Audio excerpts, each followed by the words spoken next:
Welcome to my channel కవిత కన్న కలలు. ఇంకా ఈ ఫ్యామిలీతో నా చిన్ననాటి జ్ఞాపకాలు అన్నమాట మీతో షేర్ చేసుకుంటున్నా. హాయ్ హలో అండి, అందరూ ఎలా ఉన్నారు? అందరూ బాగున్నారా? ఇది కిరణ్ హల్దీ ఫంక్షన్ వీడియో అండి. మామూలుగా అయితే వారం అవుతుంది, ఇది సెకండ్ని షూట్ చేశాను వీడియో అయితే. నా చేతులతో పెంచి అప్పుడే పెద్దవాడైపోయి పెళ్ళి అయిపోతుందన్న ఫీలింగ్ వస్తుంది అనమాట నాకు.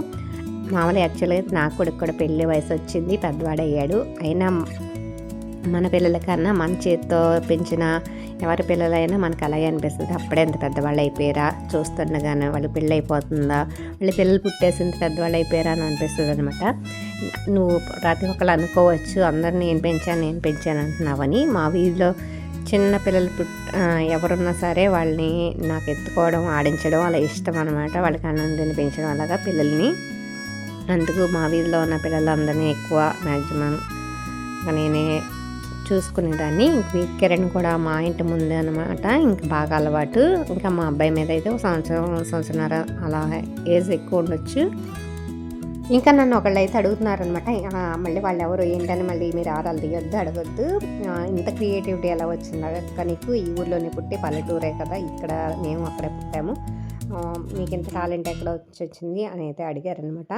వాళ్ళ గురించి కాకపోయినా నేను కూడా ఎప్పటి నుంచో ఫ్యామిలీ గురించి వీడియో చేయాలనుకుంటున్నాను. ఇది వీడియో మాత్రమే చూడండి.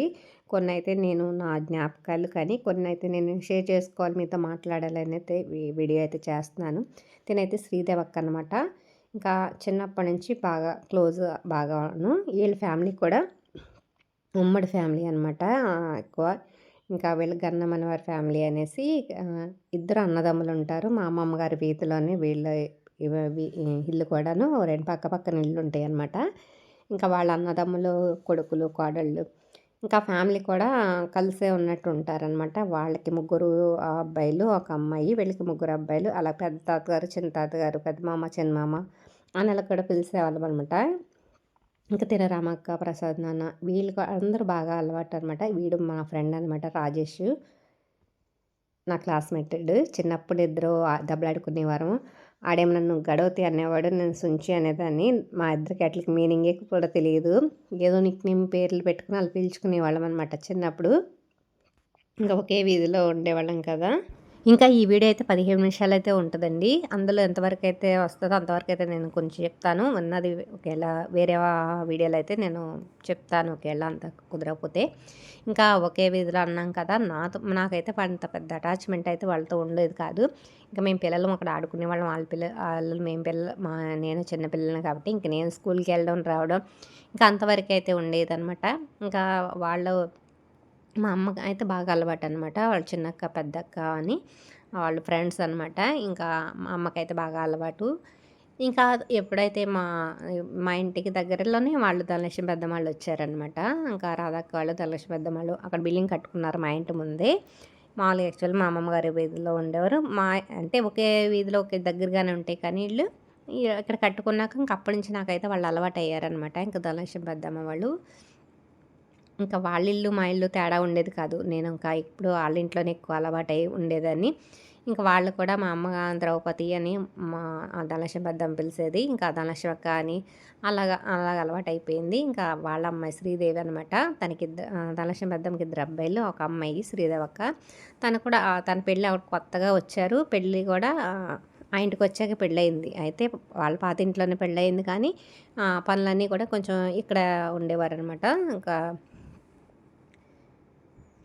ఇంకా రాధక్క అని చెప్పాను కదా, తినన్నమాట. వీళ్ళ పెద్ద అబ్బాయి, రాధక్కకి ఇద్దరు అబ్బాయిలు. ఇంకా రాధక్కకి నాకు సినిమాలు పిచ్చి, సీరియల్ పిచ్చి అనమాట. ఇంకా టీవీ అయితే వాళ్ళ పాతింటి దగ్గర ఉండేది, పెంకిటింట్లోను. ఇంకా రాధక్క పని అయితే మేమిద్దరం, అంటే నన్ను అప్పుడు పెద్దగా ఒకళ్ళని పెద్ద పంపించేవారు కదా ఇంటి దగ్గర నుంచి. ఇంకా రాధక్క వెళ్తే నన్ను కూడా ఏమన్నారని నా పని చేసేసుకుని ఇంటి దగ్గర ఇంకా రాధక్క వాళ్ళ ఇంటికి వెళ్ళి అక్కడ కూడా వాళ్ళ పని కూడా ఏదైనా ఉంటే చేసేసేదాన్ని అనమాట. అంటే తొందరగా వస్తుంది అనేసి. ఇంక తిన శ్రీదేవక్క అనమాట. ఇంకా ప్రతి ఒక్కరి జీవితంలో ఏదో ఒక బాధ, ఏదో ఒక ముళ్ళు ఉంటుందనేమో ఇప్పుడే అర్థమైంది నాకు. ప్రతి ఒక్కళ్ళు చూసినప్పుడు ఆనందంగా, సంతోషంగా ఉన్నారనిపిస్తుంది. ఎందుకంటే శ్రీదేవక్క వాళ్ళ హస్బెండ్ కూడా ఈ మధ్యన ఇదయ్యారనమాట. మామూలుగా యాక్చువల్ అయితే ఫంక్షన్ అంతా తన చేతుల మీద తన హడావుడిగా అలా జరిగించాలి. ఇప్పుడంటే పాపం అలా సైలెంట్‌గా ఉంటే నాకు ఏదోలా అనిపించింది తనని చూసినప్పుడు. యాక్చువల్‌గా ఈ బాధ నేను కూడా అనుభవించాను. అది అనుభవించిన వాళ్ళకే తెలుస్తదనమాట. కొంతమందేమో తిరిగారనుకుని ఏదో అనిపిస్తా ఉంటది కానీ, మనసులో ఏదొక ఫీలింగు, అదొక బాధ, దుఃఖం ఉంటది. ఇంకా చాలా కంట్రోల్ అయితే చేసుకుంది ఇంకా శ్రీదేవకైతేని. నేను చిన్నప్పుడు అనుకునేదాన్ననమాట. వీళ్ళింట్లో ఎందుకు పుట్టలేదా? వీళ్ళింట్లో ఎందుకు పెరగలేదా అని. ఎందుకంటే శ్రీదేవక్కని చాలా గారాబంగా చూసేవారు. వాళ్ళ నానమ్మ ఏంటి, వాళ్ళ తాతయ్య ఏంటి, అలాగే వాళ్ళ అన్నయ్యలు, అలాగే సరదాగా వేళాకళ్ళాలాడుకుంటా పిన్నులు అందరూ మధ్యలో ఉండేది శ్రీదేవక్క. తనెప్పుడు తిడతం, కొడతం కూడా నేను చూడలేదు ఇన్ని సంవత్సరాల్లోనూ. నాకైతే ఎప్పుడు కోటింగ్‌లు పడిపోయాయనమాట. అయితే ఇప్పుడు తెలుస్తుంది కోటింగ్‌లు ఎందుకు పడినాయో. అది మనం చేసిన తప్పు వల్ల, మనం చేసిన గొడవ అల్లర్లకి మన వాళ్ళు కొట్టేవారనమాట. అయితే అప్పుడు తెలిసేది కాదు. అప్పుడే నన్ను కొడుతున్నారు, నాకే అన్ని పనులు చెప్తున్నారు అనేసి. ఇంకా శ్రీదేవికైతే అంత పని చెప్పేవారు కాదు. ధనలక్ష్మి పెద్దమ్మ ఎప్పుడు తిడతం కానీ, కొడతం కానీ చేసేది కాదు. అనిపించేది నేను ఎందుకు పుట్టలేదు అనేసి, నాకే అన్ని పనులు చెప్తున్నారని. అయితే శ్రీదేవక్క ఎప్పుడు ఇంట్లో నుంచి కదలడం కానీ, అలాగే వాళ్ళకి ఎదురు చెప్పడం కూడా తను చేసేది కాదనమాట. వాళ్ళు చెప్పినట్టు తను ఉండేది. తను కూడా అలాగే చెప్పినట్టు వాళ్ళు ఉండేవారు. అలా ఎందుకంటే బయటికెళ్ళి పని కూడా వాళ్ళకైతే ఉండేది కాదు. వాళ్ళ ఫ్యామిలీయే పెద్ద ఫ్యామిలీ కాబట్టి వాళ్ళు సరిపోయేవారనమాట. అందుకు కూడా తనకు పెద్దగా బయటికెళ్ళే పని ఉండేది కాదు. మనకేమో కాలు అస్సలు ఆగదనమాట. మనకు ఊరంతా తిరిగి రావాలి. అందుకని ఎక్కడికో చాటుకు వెళ్ళడం, ఆడుకోవడానికి, ఇంక తొందరగా ఇంటికి రాకపోతే నాకు అసలు దరువులు పడేయి. చెట్లు ఎక్కి దూకడం అలాంటివి చేసేదాన్ని. అందుకని ఎక్కువ పడేయనమాట. అలాగే మా ఫ్యామిలీలో కూడా రోజు యుద్ధాలు, గొడవలు అలా ఉండేవి. ఇంక మా అమ్మ, నాన్న మధ్య కూడా దెబ్బలాటలు, కొట్టుకోవడాలు అలా ఉండేసరికి నాకు కూడా ఎక్కువ ఇంట్లో ఉండాలనిపించేది కాదు. ఎందుకు ఇంట్లో పుట్టానా అని అనిపించేది. ఇంక నేను కూడా అందుకు బయటికి వెళ్ళడానికి ట్రై చేసేదాన్ని. అలాగే ఇంట్లో పని కూడా చేసేదాన్ని. చేసి వెళ్ళినా సరే అక్కడికి ఎందుకు వెళ్ళి ఇక్కడికి ఎందుకు వెళ్ళావు అని వాళ్ళకి వచ్చేసరికి ఆన్సర్లు చెప్తూ ఏదో అలాగా గొడవల కింద ఉండేవి అనమాట ఇంట్లో అయితేని. అందులోనూ మాది మిడిల్ క్లాస్ ఫ్యామిలీ కాబట్టి ఇంకా మా నాన్న అయితే మమ్మల్ని పట్టించుకునేవారు కాదు.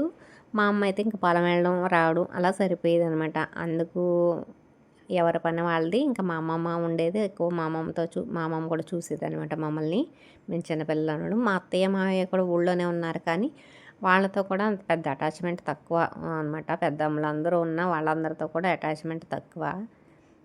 ఉండటానికి మాది కూడా పెద్ద ఫ్యామిలీయే. ముగ్గురు పెద్దమ్మలు, మావయ్య అందరూ ఉన్నారు కానీ నాకు ఇలా లేరని అనిపించేది అనమాట. ఇంక మా అమ్మ కూడా ఊర్లు కూడా వాళ్ళ గురించి తెలుసు పెద్దగా వెళ్ళనిచ్చేది కాదు. ఎప్పుడన్నా వెళ్తే లక్ష్మీపురం మా పెద్దమ్మ గారి ఇంటికి సెలవులకి, దసరాకి, అలాగే చిక్కాల, కోరమావిడి ఆ 3 ఊర్లు ఎక్కువ వెళ్తూ ఉండేదాన్ని అనమాట. అది కూడా నా బలవంతం మీద వెళ్తూ ఉండేదాన్ని. మా అమ్మకైతే ఎక్కడికి పంపించడం ఇష్టం ఉండేది కాదు. ఇంకా నాకైతే శ్రీదేవక్క డ్రెస్సులు వేసుకునేది. కాలేజీకి కూడా వెళ్ళేదనమాట శ్రీదేవక్క. తన డ్రెస్సులు అవి ఉంటే టైట్ అయిపోయినాయి. అవి నాకు ఇచ్చేదనమాట ధనలక్ష్మి పెద్దమ్మ. నాకైతే చిన్నప్పుడు ఒక కోరిక ఉండేదనమాట డ్రెస్సులు వేసుకోవాలని. ఇంకా అందుకని ఆ ఇంట్రెస్ట్‌తో నేను ఆ బట్టలు వేసేసుకునేదాన్ని. ఇంక మా అమ్మాళ్ళైతే అలా వేసుకుంటే ఏమనేవారు కానీ విడిగా డ్రెస్సులు అవి అయితే కొనేవారు కాదనమాట నాకు. అలాగని నేను పట్టుబట్టి గట్టిగా ఏడ్చి కూడా అలా కొనిపించుకొని అంత ఎందుకో ఆ మొహమాటంగా ఉండేది నాకు కూడాను. మామూలు కొన్ని విషయాలైతే పేచీపెట్టి కొనమని ఇచ్చేదాన్ని కానీ మరెందుకో డ్రెస్సులు వేసుకోవాలని ఉండేది. అలాగని కొనండి వేసుకుంటానని కూడా గట్టిగా అడిగేదాన్ని కాదు. మా నాన్న పట్టించుకోకపోవడం అంటే మొత్తం ఇది కాదు కానీ ఆయన అన్నం తినిపించేటప్పుడు మాత్రం గోరుముద్దలు చేసి ఇంకా నేను వద్దన్నా సరే అందరికి మా తమ్ముడికి నాకేంటి తినిపిస్తూ ఉండేవారనమాట. ఆ విషయంలో మాత్రం మా నాన్న మెచ్చుకోవాలి. ఇంక ఉన్న విషయాల్లో నేను అనుకునేదాన్ని చదువు అయితే నాకు పెద్దగా రానప్పుడు మా నాన్న దగ్గర ఉండి చెప్తే బాగుండేది నాకు అని అనుకునేదాన్ని. ఎందుకంటే మా ఫ్రెండ్ వాళ్ళ నాన్న కూడా దగ్గరుండి చదివించేవారు. నేను కూడా నాకు కూడా అలా చదివిస్తే బాగుండు. లెక్కలు నాకైతే వచ్చేవి కాదు. ఇంకా నా అంతటి నేను రాసుకోవడం, నా అంతటి నేను చదువుకునేదాన్ని. ఏమనుకోకండి వాయిస్ కూడా కొంచెం బర్రెగా వస్తుంది. కొంచెం ఎమోషనల్గా ఉండటం గురించి కొంచెం జలుబు చేయడం వల్ల వాయిస్ అయితే కొంచెం ఇబ్బందిగా ఉంటుంది. ఏమనుకోవద్దు. ఇప్పుడైతే అర్థమవుతుందనమాట. ఇప్పుడు మా నాన్నే చదువుకోలేదు. ఇంకా మా నాన్న నాకేం చెప్తారా అనేసి ఇప్పుడైతే అనిపిస్తుంది. అయినా అప్పట్లో నన్ను ట్యూషన్‌కి అది పంపించేవారు. ఫీజు అది కట్టేవారనమాట. ఇంకా డ్రెస్ అంటారు చిన్నప్పుడు పిన్ని చేత ఎక్కువ తన చేత కుట్టించేది మా అమ్మ. ఫ్రాకులు కానీ, లంగాలు కానీ, అలాగే చిన్నప్పుడు మా అక్క పెళ్లి చూపుల్లో ఏసుకున్నాను ఒక ఫోటో ఉంటది. ఆ డ్రెస్ అయితే తనే కుట్టింది. వాళ్ళ అమ్మాయి ఏసుకోవడం నా ఏజే అనమాట. తనని చూసినప్పుడు కూడా నాకు అలాగే అనిపిచ్చేది. ఎందుకంటే పిన్ని వాళ్ళ అమ్మాయికి కూడా అయితే అన్నం కలిపి తినిపించేదనమాట. మా అమ్మ అయితే నన్ను అన్నం పెట్టుకో, పెట్టుకో అనేది. వాళ్ళ అమ్మ అయితే అన్నం తినిపిస్తుంది. నేనే పెట్టుకోవాల్సొస్తుంది అన్నము. మళ్ళీ వంట కూడా నేనే ఒక్కోసారి చేసేదాన్ని మా అమ్మ పొలం వెళ్తేని. అన్నీ నేనే చేయవలసొస్తుంది అని కూడా అనుకునేదాన్ని, ఫీల్ అయ్యేదాన్ని. అప్పట్లో ఆళ్ళకైతే పని మనుషులు అది ఉండేవారు. కాబట్టి వాళ్ళు పిల్లల పని చూసుకునేవారు. అయినా ఉమ్మడి ఫ్యామిలీ కాబట్టి అందరూ తలకో పని చేసుకోవడం వల్ల కూడా ఇంకా అలా ఉండేదనమాట. మేమేమో అది సింగిల్ ఫ్యామిలీ. అమ్మ పొలం వెళ్ళడం వల్ల అవన్నీ చేయడం కుదరలేదని ఇప్పుడు తెలుస్తుందనమాట. ఇప్పుడు అనిపిస్తుంది. అప్పుడు చిన్నపిల్లలం కదా తెలియక వాళ్ళలా మనం ఉండాలని ఒక ఇంటెన్షన్ అయితే ఉండిపోయిందనమాట. అందులోనూ నాకు చిన్నప్పటి నుంచి సినిమాలు పిచ్చనమాట. అందులోనూ ఫ్యామిలీ సినిమాలంటే బాగా ఇంట్రెస్ట్. నేను కూడా అందులో లీనమైపోయేదాన్ని. ఇంకా జీవించేయాలనుకున్నట్టుగా నేను కూడా అలాగే ఉండాలి ఫ్యామిలీ పెద్దయ్యాక అన్నట్టుగా అనుకునే ఎమోషనల్‌లో ఉండేదాన్ని. అందుకే నాకు ఉమ్మడి ఫ్యామిలీ అంటే చాలా ఇష్టమనమాట. కళ్ళ ముందు వీళ్ళని చూస్తున్నాను. ఇంకా సినిమాల్లో కూడా చూస్తే అందులో కష్టాలు, నష్టాలు, బాధలన్నీ కూడా ఉండేవి కానీ అవి తీసుకునేదాన్ని కాదు. ఎంతసేపు వాళ్ళు కలిసి ఉన్నప్పుడు ఎలా ఉంటే బావుందో ఇంకా ఆ మైండ్ సెట్‌లోనే ఉండిపోయామనమాట. ఇంకా ఫ్యామిలీ అంటే అలాగే ఉంటారు. అన్నదమ్ములేంటి, తోటికోడళ్ళు, ఇంకా పిల్లలు అంతా అలా అనిపిచ్చేదనమాట. నాకేమో ఎప్పుడు ఒక్కదాన్నే ఉండి ఒంటరిగా బోర్ కొట్టేదనమాట. ఇంకా అంతా మాట్లాడేవాళ్ళు కూడా ఉండక మా అమ్మకి ఇంక పని సరిపోయేది. ఇంకా ఎవరైనా చుట్టాలు మా ఇంటికొచ్చినా కానీ ఇంక వాళ్ళు వెళ్తే నాకు ఇష్టం ఉండేది కాదు. వాళ్ళని వెళ్ళనిచ్చేదాన్ని కాదనమాట. బస్సు వెళ్ళిపోయే వరకు వాళ్ళ బ్యాగులు దాయడం, చెప్పులు దాయడం అలాంటి పనులు చేసేదాన్ని. ఎందుకంటే చుట్టాలొస్తే చాలా ఆనందంగా ఉండేది నాకు. ఇంకా అప్పట్లో ఆర్థికంగా కూడా మేము బాగానే ఉండేవాళ్ళం. ఇప్పుడు చూసినా మా ఇంట్లో అయితే డబ్బులు 500 కాగితాలు కూడా ఉండేయనమాట ఆ రోజుల్లోనే. అయినా మా వాళ్ళకి మరెందుకో శ్రద్ధ అయితే ఉండేది కాదు. పిల్లలకి అవి కొనాలి, ఇవి కొనాలనేసి అంత అయితే ఉండేది కాదనమాట. ఇంకెప్పుడు మా అమ్మకైతే వస్తువులు పిచ్చి. ఇంక వస్తువులు కొంటా ఉండేది. ఇంకా నేను మెచ్యూర్ అయినప్పుడు కూడా ధనలక్ష్మి పెద్దమ్మే అయితే ఈవిడే ధనలక్ష్మి పెద్దమ్మ అనమాట. తను శ్రీదేవక్క చైను, అలాగే వాచి అవన్నీ కూడా తీసుకొచ్చి బోసుగా ఉండకూడదనేసి ఇంకా అన్నీ నాకు ఇచ్చిందనమాట. మెచ్యూర్ అప్పుడేంటి, పెళ్లి చూపులప్పుడేంటి, పెళ్ళప్పుడేంటి, ఆఖరికి సంటిబిడ్డతో నా కొడుకుని తీసుకెళ్ళినప్పుడు కూడా వాళ్ళ మనవడయి వాచి, చైన్లు అన్నీ కూడా పెట్టి ఇచ్చిందనమాట. అప్పుడు మనం కొన్ని కొన్ని మర్చిపోకూడదనమాట. అన్నీ కూడా మనకి గుర్తుంటాయి. ఎవరైనా ఏది చేసినాను. కానీ కొన్ని చెప్పలేము, కొన్ని చెప్తామనమాట. అంతే. నేను కూడా ప్రతి ఒక్కళ్ళు ఎవరు ఏం చేసింది కూడా ఒక్కొక్కళ్ళని బట్టి కూడా నేను వీడియోలో చెప్పాలనుకుంటున్నాను కానీ కుదరట్లేదనమాట. ఇంకా చాలామంది గురించి చాలా విషయాలు కూడా నేను చెప్పాలి. మామూలుగా అయితే ఆర్థికంగా బాగున్నప్పటికి నాకు అసలు మామూలుగా అయితే చైనవి కూడా చేయించాలి. అందుకు మరి వాళ్ళు బంగారానికి అంత అయితే పెట్టేవారు కాదు. మా అమ్మకైతే బాగానే చేయించారు. మా అమ్మమ్మ వాళ్ళైతే సంపిన్నుల కాడ నుంచి నెక్లెస్ అన్నీ కూడా మా అమ్మకైతే ఉండేవి.